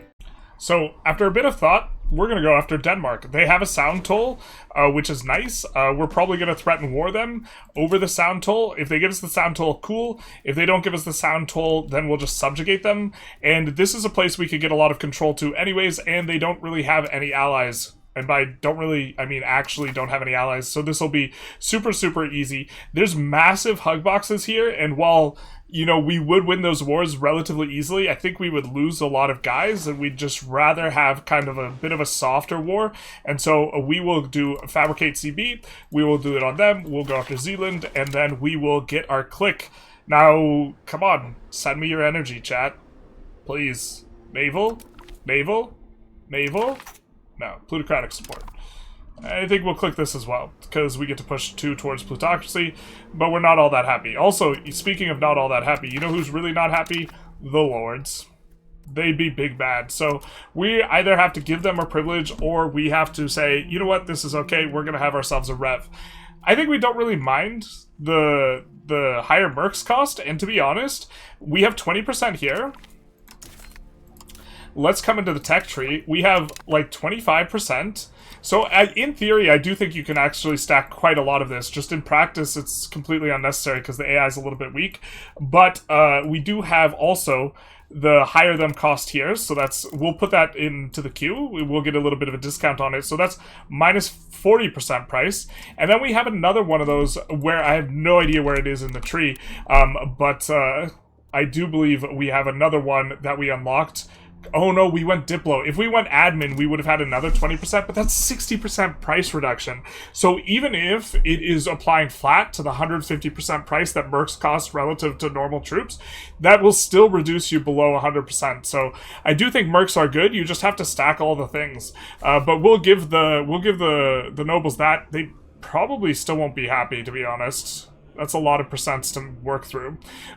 So we will threaten war on Denmark in the hostile actions, and we will do it over the Copenhagen, which is, it doesn't matter where we do it because they decline either way, but we would do it over that for the sound toll, because that's kind of what we care about, and they say, hey dog, that's not okay, and then we will get to have a little bit of a go at them, and this should be relatively easy, but, yeah, no, this just will be incredibly easy. I don't think we have military access all the way there. Do we? Oh, well, that'll be incredible. We'll just walk our asses over. I don't think that they have a big enough navy to really do anything about this. And, yeah, we'll have a... Ooh, Ravensburg joined? Curious. That must be a subject of theirs. But in any case, this should be pretty easy, and we will go for, in terms of the peace deal, a subjugation on them, making them a fiefdom to eventually annex, because we can, just to kind of look at what's going on here, in terms of proximity, we can definitely get proximity over there. That's about as close as, you know, Bordeaux is, and I do believe they have some absolutely incredible, you know, harbor capacity areas, and so with stuff like this, looking at the actual harbor capacity, it looks like they haven't built up much infrastructure, but we will be able to get in pretty good here, and we come through this little strait in terms of how we sweep through, and then this is kind of the upperish area of where we can project control, and then kind of the north of Castile is the bottomish area, and so we're really kind of getting to the point where of the massive like coastal area that we want to kind of own as England here with the capital in London. With the military hegemon from expanding the army, we now almost have all the Infinity Stones. The only thing we're missing is Naval Hegemon, which requires us to have at least 8 heavy ships. We do not have a heavy ship tech. This is a really low bar. If you take a look, Mamluks have 7, you know, Vijayanagara has 2, and that's it. And then we should be able to kind of finish getting the Infinity Gauntlet all set up for the Hegemons. So these do increase our cost of court quite a bit, so they are hurting us in terms of damaging our income, but they also unlock some things that are useful here and there. Like reduced paperwork is kind of an interesting one. Just kind of look at it. Production efficiency, if you have like plus 100%. This is only in one province though, so we don't have a mega huge province that we are just doing a bunch of production out of, so really not going to be that good. Forced divert trade, I think is probably not moving the needle too much, because most places we have any sort of market advantage, we have the entire market, or we have control of the market already. For military hegemon, you can see that we are widely outstripping the next person in terms of our standing army, which is going to give us a minus war score cost. This is kind of the big deal of it, but also violate sovereignty, allows you to get military access through anyone, even if they don't want to allow you to. Soldiers' workforce is kind of cute, gives you a little bit of extra construction efficiency. If you're willing to micro this around, it's probably pretty solid. And then we have the Diplo Hegemon, which is kind of nice for the improved relations, especially if you're making a lot of moves in the HRE, this type of stuff. I think that influence country is useful in some niche cases because it increases your trust, which allows you to get more favors, this type of thing. And then we have the Diplo Corps Cabinet Action, which gives you additional monthly diplomats, which if you really, really want to push the diplomats, you can with this. But okay, and then we have the really kind of very strong one with the assimilate area being the primary one here. Also gives you cultural tradition, but it's really about the assimilate area. And then the naval one, which we don't have, which gives you force embargo. The maritime support, I think we point this out in our Castile start, or will, depending on which order we release these in, is a little bit interesting because it gives you harbor capacity. And if you have like plus 100% cabinet efficiency, this is 20% harbor capacity, but this is only in one area. And so for Castile, I actually think it's pretty good for, you know, this portion of Maghreb, giving like a huge amount of extra harbor capacity, but we don't really have a huge area that really justifies using a cabinet action like this, I don't think. But maybe it would be worth it to do it like Normandy, allowing us to really disembark quite cheaply, because Normandy, we don't have a spot where we're disembarking for basically free like we do with Antwerp. And maybe there's something there, especially if we do annex France. This is the easiest way to get into kind of the soft underbelly of France. There will be coming through here a river that will allow you to push kind of proximity relatively easy. So the place you kind of want to get off is around here somewhere. And so maybe a little bit of an interesting one, but we effectively have all the hegemons here. Given the second that we have a tech for heavy ships, we will be surpassing the Mamluks for this one. So we will be able to gift Hanuit for 8 favors, which is going to be nice because then we will have 50 favors, and so we can improve the cultural opinion of Picard. We are also starting to annex Brabant after finishing annexing Poitou, which is going to be nice. This is an entire area for us to integrate with our cabinet action here. We are going to, from here, come in and go friendly actions, ask to improve cultural opinion, which will make the Picards like us more. Now, I do think we already accept the Picards. Looks like we don't, so this is going to get dramatically cheaper. So now it's an additional marginal 0.4. That will take us up a little over 3, but it's not way over 3. So we're going to take that acceptance, and then we are going to watch as we get a few more cores here. It looks like Austria took the hegemon off of us. They stole our Infinity Stone. So now we are relying on the integration for Normandy over here. And as you can see, the integration's going pretty well. One location has flipped, but we will continue in here. We're about halfway done integrating this entire area, after which we will swap over to Poitou down here. And we will also make sure to sell this other location to France before we forget, except for... we don't have the diplomats? We don't have the diplomats. We don't have the technology, but we will sell them the location. And we just want to see how much money we can get off of them. I think usually they kind of run out of money and they don't give you as much. Yeah, we're just going to sell it so we don't forget, because otherwise it'll be causing rebellions and this type of stuff. France also, you notice, is integrating their vassals and this type of stuff. Anjou, no longer a part of France. In addition to expanding into Aragon, they have a little bit of a snippet in Italy, which is kind of cute too. They're part of the Italian war situation, but they haven't really done anything, even though they can make claims with everyone adjacent. These are just a massive hug box over here, because if you declare war on any one of these guys, you're declaring war on all of them, so it's just like the stalemate between the French and the Italians in terms of this, and then Castile's asleep at the wheel. We get our first location in our first colony has appeared in Guantanamo. We hope that this is the capital. Really nice harbor capacity. We have another colony going in Havana. Again, concerned with the harbor capacity. I think that it matters which location you click on in terms of when you start it. So we made sure to click on both Havana and also Guantanamo because we want the capitals there, because that'll make it a lot easier for these guys to get access to control for the rest of the island, because they are primarily going to be leaning on naval, because there's 0 development here, and once it eventually becomes, you know, colonized, there will be 5, but that's not going to help out the dev too much. Although development's not as important as it used to be for that. This is where the economy starts popping off. Now, when we upgrade these, or when we go to upgrade these, a very important thing is it disables the buildings while you are currently building them. So we will have to go piecemeal just a little bit at first, and then kind of have a little bit of a go for it. Ooh, new UI here regarding upgrades versus new buildings. I think that this is upgrades. It will upgrade. Alright, fair. So we'll upgrade in a couple locations in each market. Not looking to rock the boat too much. We will exit out here so we can see what is in what market, and just kind of begin to push this, but then the economy will pop off really, really hard once we actually kind of get there. So let's just add in a few locations the upgrades and be on our way. So before the economy pops up, I just want to take a look at the trades of London and sort by good amount moved, and we can just kind of get an idea of what's being traded, and notice very little, if any, books and or paper, which means we were kind of underproducing them. But to be fair, we've been avoiding producing paper and or books for a little while now because we knew that this kind of event was coming on up, but you notice basically none of that stuff. And so this is an important reference point for after we build up all the books and the paper in terms of what's going to be going on in our market. We go on down to West Africa, try and establish a little bit of a beachhead. We're going to make a colonial, awkward times with regards to the Great Pestilence. A lot of people be dying. Can we actually segregate the infected? I don't think this is worth actually I don't think we care about the disease resistance of the indigenous people, so we're just going to ignore that, but I didn't even realize you could do that.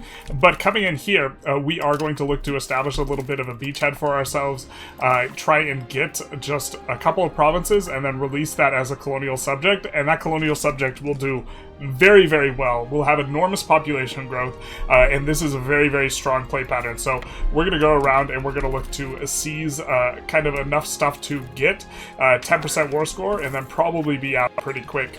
Not looking to have this massive war where we die to malaria for forever, because that's kind of what happens down here. Now, the subject we release will be a lot more successful if they have more than 15% market access here. That is not a lot of access, and so we're going to create a market here, and that will be pretty good. Once it's created, which should just take a hot second, we are going to release a colonial kingdom, and it's important that we chose this location specifically because, look, it does have a little bit of access to the ocean, and also, that was us just in a few months. We lost all those troops, and majority of them were lost to malaria. So that is quite painful, but if we had raised the troops, or we had gotten the troops in Africa, they would be malaria resistant, and so they would be able to... No. They would be able to kind of fight down there without losing a whole bunch of people. Also, this is an idea of, in terms of performance, how the game's functioning at this deep into the game. We got a decent rig, and so that's going to be good. We do have the market appear done. Nice little market. Also, we're going to be able to access this market a little bit easier. And so now what we're going to do is we are going to create a subject, and we're going to create custom subject. Down here, we're going to click beer done specifically, and we're going to make this a colonial nation. We're going to make sure that they have decent administration, I think. So we're just going to kind of take a look through here. She's a woman, so she can't serve in cabinet or these types of things, so she'll make an excellent leader here, because we don't really want to promote her just to have her serve in cabinet. And then we will also give the territory over to them, and they get a whole bunch of population growth bonuses that are really, really powerful.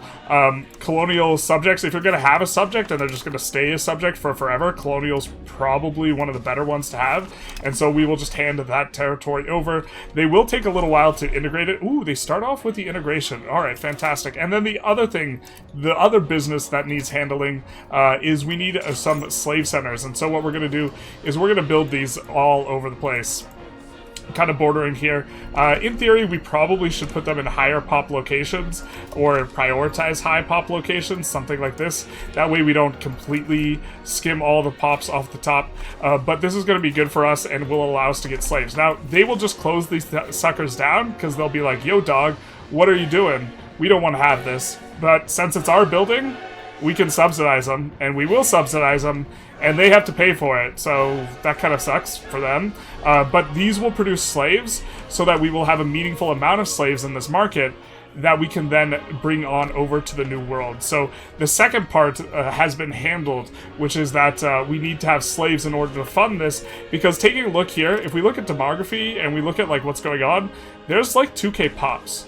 And so the amount of RGOs we will get will be relatively low, and our ability to actually, you know, utilize those RGOs will be tremendously low. But by bringing slaves over, we will be able to utilize all the RGOs and then build plantations, and then those slaves will also get an extremely explosive amount of pop growth. And so all of this working together is going to really allow us to pop off. We'll explore some of these things because I think they will actually interfere with the trade, even though we don't necessarily need them to colonize what we want to colonize.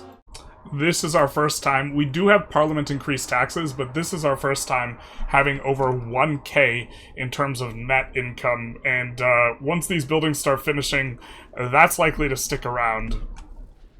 So we have our improved cultural opinion cooldown. We can use this on our subjects, and I think what we're going to do is we're going to use it on Brabant to get Low Franconian to accept us a little bit more, and then I think we're going to make a couple moves here, in that currently, if we look at the costs here, the thing that's the most expensive is tolerating the Welsh, so I think we're going to stop doing that because we would rather pay a whole lot less. So we're going to sort by our level of tolerance, and we were just going to pull this. Now, it is going to cost us 10 stab.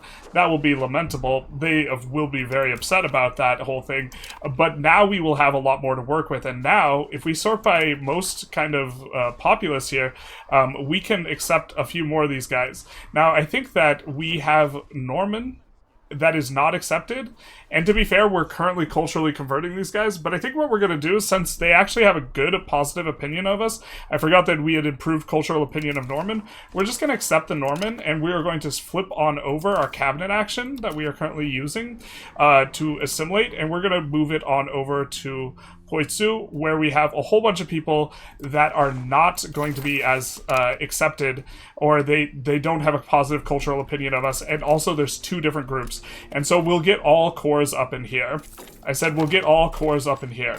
I said we'll get, there we go. And so all these places will be cored up in here, and so that means that plus 15 control in all these locations, and that's so big when you have like a 30 control area, because it's nearly adding plus 50% control. And so this is going to add so much tax base to our economy, because there is an enormous amount of population here in Normandy.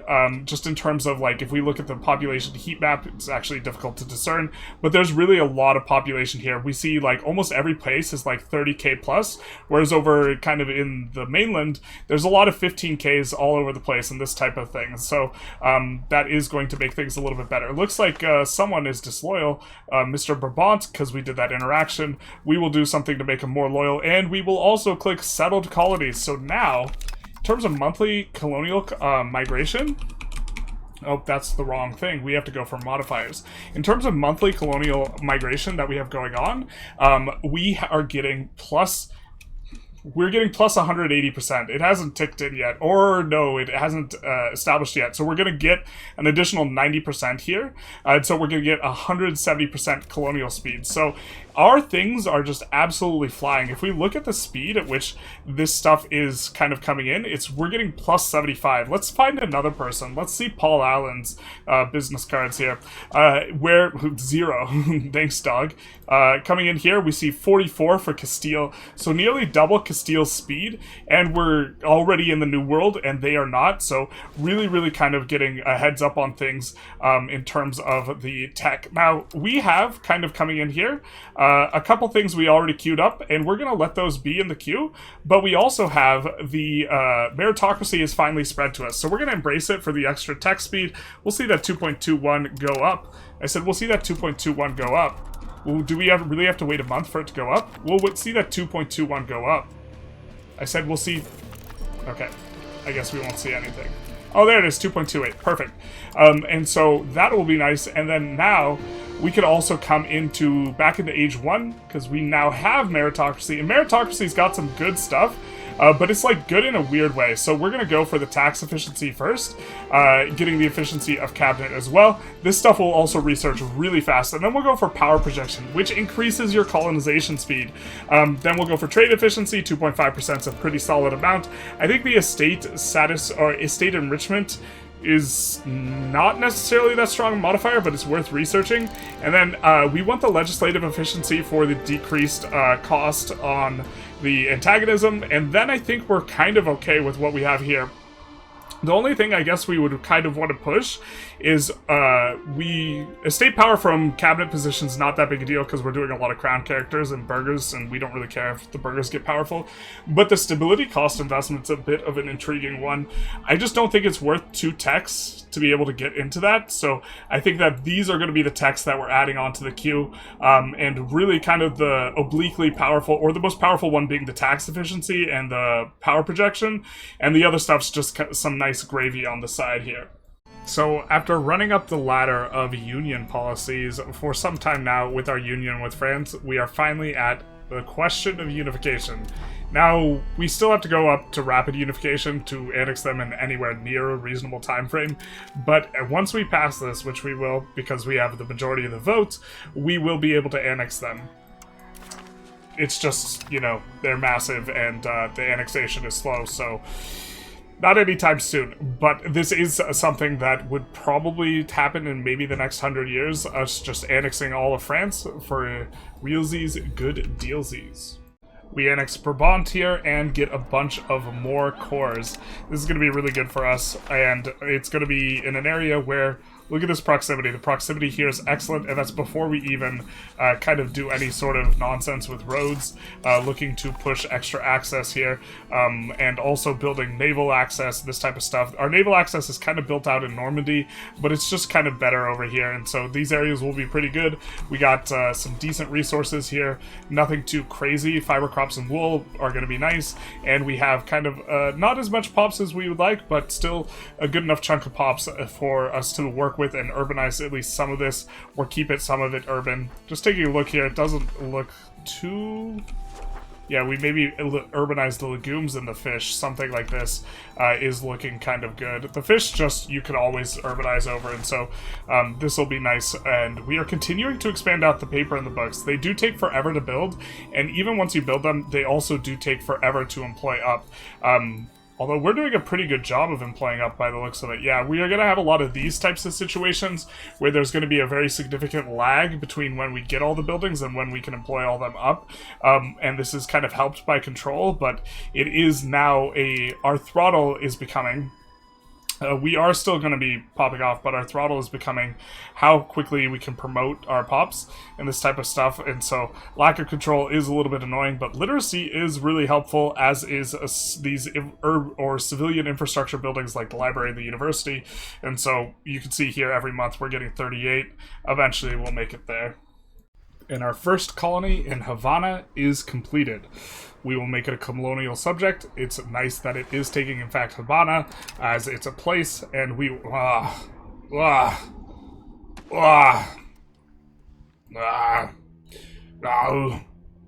well, we're gonna choose one of the ones that gives us centralization, I think. Even though we don't want it to be called the Treaty of London, and we don't want to change the name of London. See, here's the thing. Here's the thing. We could make it the Treaty of Tortillas by making it this location, yeah, which is one of our colonies, and then changing the name of that location to Tortillas. However, we would like some centralization, please. Yes, please. So... Theme dies another death. We will go for that, and we will have ourselves a little bit of a Treaty of London, rather, with the Pope. Jesus. Not like this. Pope man always be colonizing. ABC always be colonizing, be the Pope man. What is this, though? He's legislating his own division of...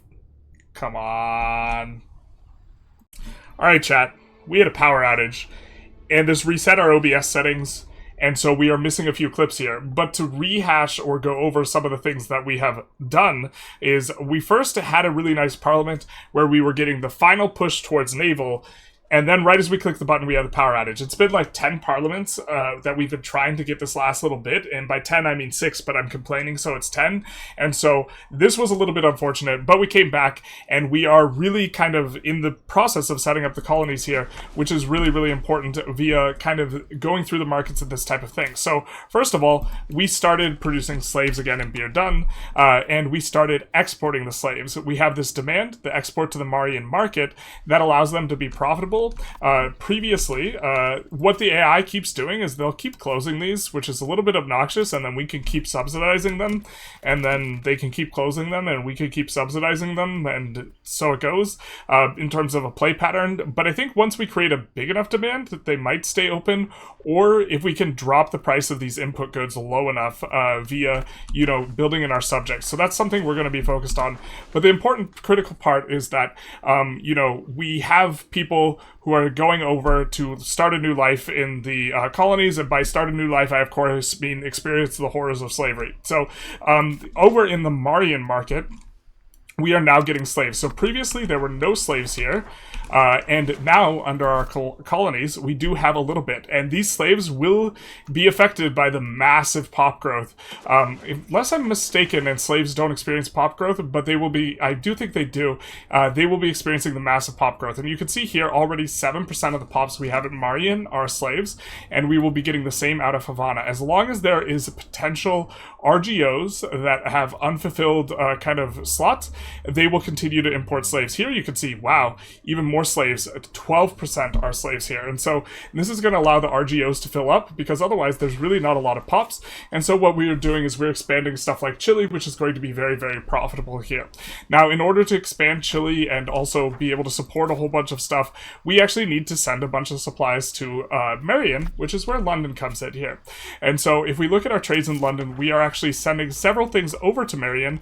We are sending over liquor, we are sending over masonry, we are sending over naval supplies, and we are sending over, I think we're sending over lumber. Maybe we're not sending over lumber. And the idea behind the masonry and this is we want to be able to build trade centers, because for every trade we have, or for every trade our colonies have, they'll give us 33% of that, and they'll only get 2/3 of that. So building trade centers in Marion is rather lucrative. Also in Marion, we have started to construct these overseas trade buildings here. And you can see some of them are over here, because the way that we get control, the way that we get value of Marion out of this place is by being the person who controls the trade. So we have to have more trade advantage than anyone else. And you see here, Marion has a lot. They have a lot because they own the trade center, but other than owning the trade center, we actually have more. And we have quite a bit from our maritime presence. And so this is what we're looking to establish here. And so we brought over some trade ships here. In here, and the idea is that they are going to increase the maritime presence. So that little bit of trade advantage we have is off this maritime presence. We don't have any buildings here yet that are giving us trade advantage. We will once these finish, because these do give trade advantage.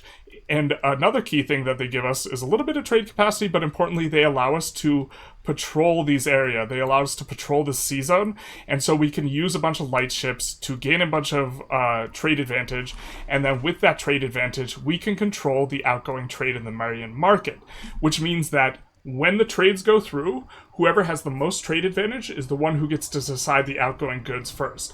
And what's going to happen is the most lucrative is going to be the chili and the tobacco, and we're just going to hoover it all up back to London or trade it wherever we want to trade it, and then there will be no more trades left, and so we will get the really, really lucrative stuff. Now, currently, for whatever reason, there's not demand for chili in London yet. There is supposed to be demand as soon as they see the pops see it, and I think if we wait a month, it won't affect things. I think we might have to save and reload. There could be a little bit of wait. But there's no demand, but it says there's demand. Why don't demand if demand shaped? Okay, so this might be a save reload thing, and to be honest, this is also a save reload thing where the amount of trade capacity we're getting from our subjects only kicks in when we save and reload, but in either case, this is kind of how we've established this, that we're getting slaves over here. The pops is just going to absolutely explode. Havana, just a few months ago, was on significantly less pops, and just to kind of come in here and show what we're talking about is, if we take a look at the population growth. 2.5%. We have the abundant free land modifier, and then on top of that we have the new colonial nation modifier, which is not going to go away as easy. And then on top of all this, we also have colonial traditions, 0.2%, and so there's so many modifiers that get stacked for pop growth that our small investment of pops, we invested like 6,000 to 8,000 pops or something like this, it's just going to absolutely explode. And these pops will pseudo become ours in some sort of sense, and they will also have returning investment in other ways. Here, let's take a look at Havana, and if we look at the colonial nation type, we will see that they do send on over, I believe they send us, so here's sending us the merchants, they will send us money.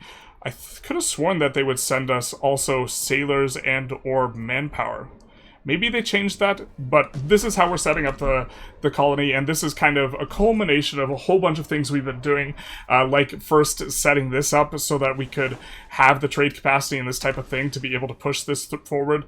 I think that what we have to do is we just have to make these somehow wildly profitable. So what we're going to do is we're going to build firearms and we're going to build tools. But another thing we could do is if we really wanted to have the triangle trade simulation, we could just rake back some trades here and actually export firearms, because this was the good old colonial trade. And by export firearms, I mean realize that we don't have enough. Damn you, burgers!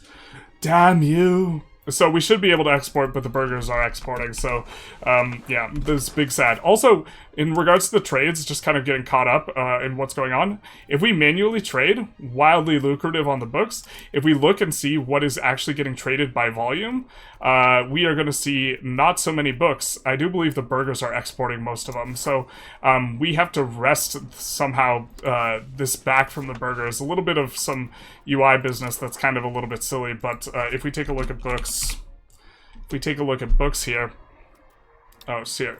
We have to go not on owned trades. Okay, never mind. The trades are... Wait, they're just importing from us. No! And the burgers are also exporting. If we look at the goods, from the goods perspective, and we look at books, a ton of the demand for this is going for burgers exporting. But it looks like a bunch of people started importing from us. And it looks like they're actually getting better trade value than we are generally on a lot of our trades, so we actually need to cancel a lot of our trades and just shift over to exporting books. Because we have more trade advantage here, we will be able to control this, and so, yeah, this is an adjustment I think we make, because this is less profitable than the book business. And so the books are really profitable, but they're profitable for other people right now. But a good thing about all this demand from books by other people importing from us, you know, just this like half a unit, and maybe this is why it doesn't like it unless it could run a full unit kind of through.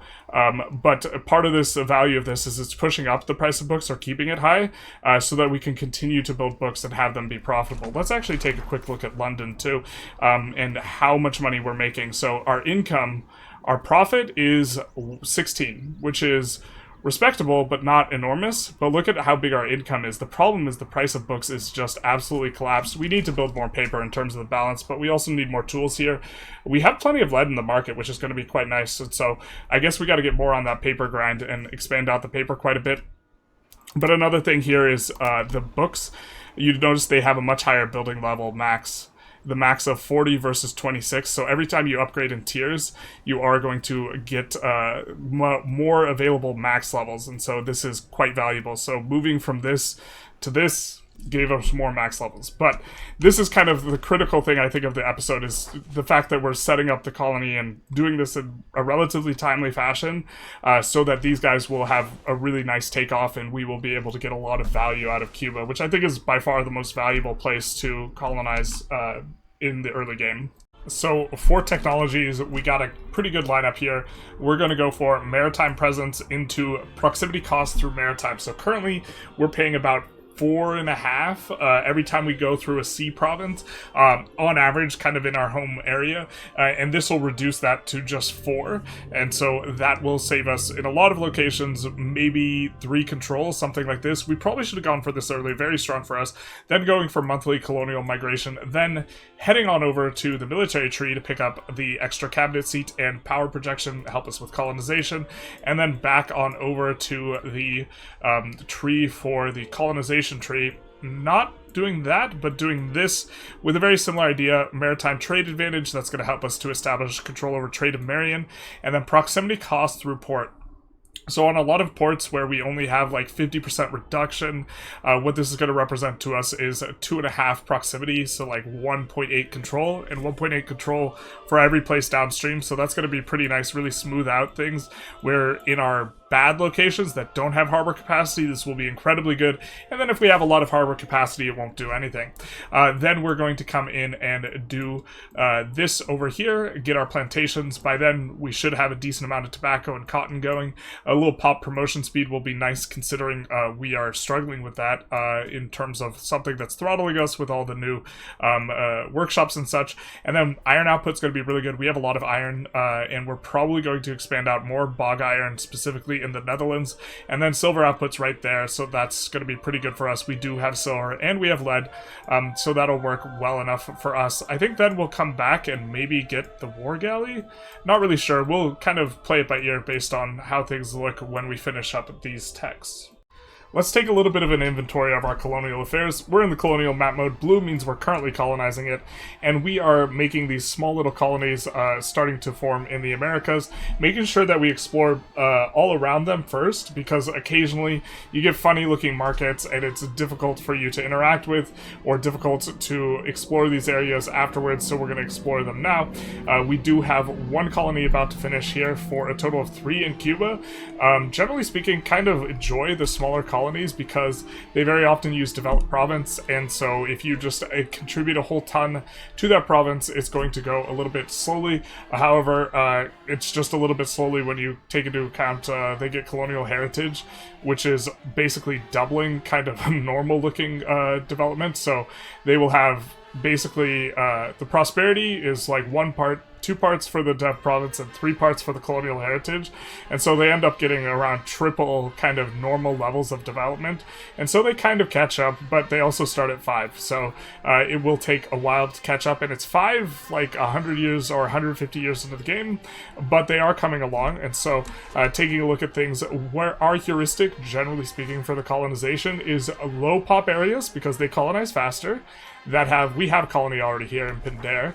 Low pop areas that have a decent natural harbor, because a lot of these areas will, or a lot of the colonies will occupy a lot of the coast, generally be navally oriented, and so they could really benefit from having a natural harbor basically right on where their capital is. And so we have those coming out.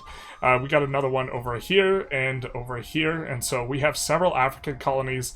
As far as the treaty goes, things are not really going that well, because the Pope Man gets to click a lot of buttons to convince the Pope Man that the Pope Man should in fact be in charge of colonies. We do have claims on several areas in order to be able to colonize later. He has the eastern portion, we have the western portion. He's laid claims to segments of Brazil, which is kind of annoying, but he has a couple colonies there, so that makes sense. You can see the Papal States are coming in there. And let's take a little bit of an overview of how our subjects in general are doing.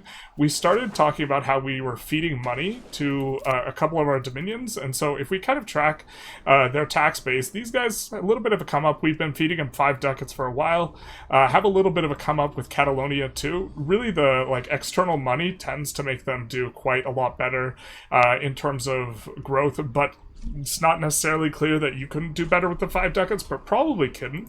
In here, we have an example of a colony, or not a colony of ours, a subject of ours, who we are not sending money, and you can see this is a lot worse. To be fair, their margins get squeezed by the fact that they're sending us 20% of their ducats, and so that will be a little bit of a vibe. And we also, just a few years ago, took a look at kind of what was going on in the pop growth. And they were at like 12,000 pops, and now they're at like 16,000, right? So they already have like 30% growth in just a few years. And on top of that, we're getting in these, settlements which are going to give 1% pop growth. And if we look at the pop growth now, it's like 3%, right? Or 2.5%. So eventually we're going to get up to 3.5%. And so effectively, we are really leveraging 2 things: is like this enormous pop growth that is the result of us investing maybe 6k pops, and then we are bringing over slaves pops, and then all of these are growing. If I'm not mistaken, I believe slaves grow in terms of pops. They might not grow, but eventually Marion will like free the slaves or something. Probably or something, and so we are starting to have a bit of a come up here, and as long as we keep expanding this, they will be slaves for slaves available to be brought over in order to occupy the RGOs. We are working towards the plantations, and so just wanted to kind of show how quickly their pops kind of increase, and they do have a lot going on in terms of increasing both population and also increasing... Where's the pop on these guys?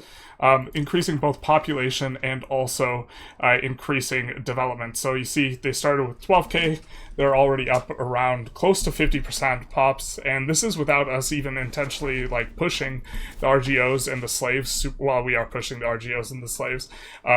Expanded a lot of wood here, expecting this to kind of be profitable. Did do a save and a load, and not entirely sure why the chilies are not... Let's see if there's any demand for chili here. So it looks like there's demand for chili here from the needs of the pops, but none in the London market, which is befuddling. There should be some, but alas, there's not. So a little bit curious on... I think that's a bug. We reported it. The price of it should get extremely high, which makes the trade route extremely profitable. And if that's not the case, then this kind of defeats the purpose of the entire thing. But this is the play pattern and like the way we need to go about it. Also, big sad, these guys keep turning off the slave centers as well, which is a little bit annoying. But what we're doing there to handle that is we are trying to... Ooh, I thought we were. That must have been before a little bit of a crash. So we were trying to expand out the tooling centers of the stuff that were the inputs. That way... the buildings would be more profitable, because I think a couple of these are profitable. Yeah, a couple of these are profitable. So if we sync the input prices low enough, they will show a profit as long as the stuff isn't too expensive. And you see the really expensive thing is the tools. And so this is why we were trying to export firearms earlier. We expanded out the firearms a lot. The burgers are just still exporting them. And so that's kind of how it goes, I guess. I think... Or maybe not too much. Burgers are still exporting what we had, but I thought we exported more than this. In fact, if we actually have a surplus, though, we can finally export to the beer done market.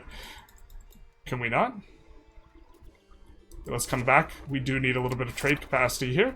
We're just going to free it up. We're not going to care what we're really freeing up, and then we're going to come and export it there, which should kind of be the nice and thematic, triangle trade where we send the guns, they send the slaves, and then the chili comes back. And so we kind of achieved it in terms of what we were looking to do this episode, in addition to, annexing these guys and really kind of popping off as it relates to having a lot of proximity in a lot of areas, courtesy of really, really cheap, naval propagation, which we are only at like 50 naval, and by 50 I mean 49, much to our consternation. But we will have a decreased price here.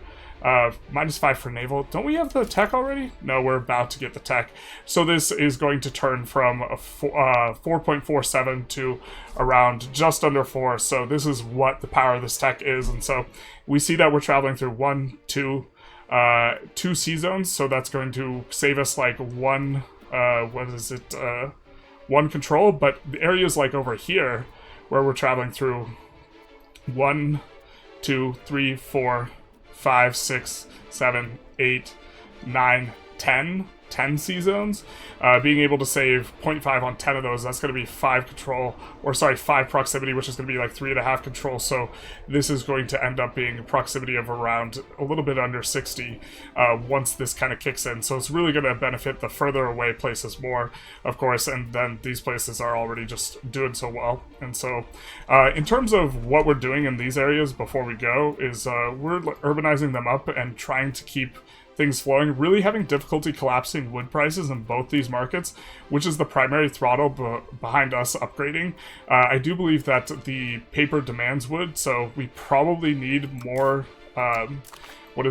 trade, and in particular we have a bit in mind for the trade for us to go to, not pike and shot, but into printing press. There is, I think, did they move around the tech? They might have moved around the tech. There is a Merchant Guild upgrade, and it was in...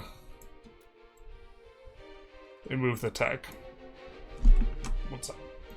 So this is what we were looking for, the merchant quarters, which is going to give 50% more trade, and so this is going to be useful for us. It is in fact in the military tree now, which is a bit interesting, and it is in kind of the area of the tree that we haven't yet touched, and so it's going to be quite expensive to go all the way down. We also have dry dock, which is going to be an upgrade, giving 5% more harbor capacity, so this is going to be nice as well to help us with all of the infrastructure, really a lot of naval infrastructure techs in this age.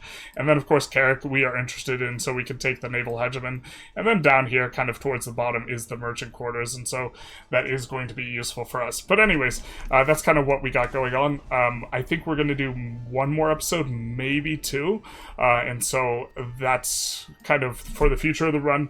Not really sure exactly what we have thematically for the next episode. We're starting to get really strong anyways, and so not really anyone can oppose us. We're not really ramping up the military anywhere near what we could, and we're just kind of keeping a smattering of a small force, and could just like 10x our armories or something like this and get way more manpower. But anyways, I hope you enjoyed. If you did, feel free to like, comment, subscribe, hit the notification bell. If you're interested in supporting the channel by using our code to shop on the Paradox official store for EU5 or any other game, you can do that. It will send 12% of the sale our way. It was not a discount, but if you are buying games at full price, that is the cheapest way to support. And other than all that, I hope you have a good one. Bye-bye, everyone.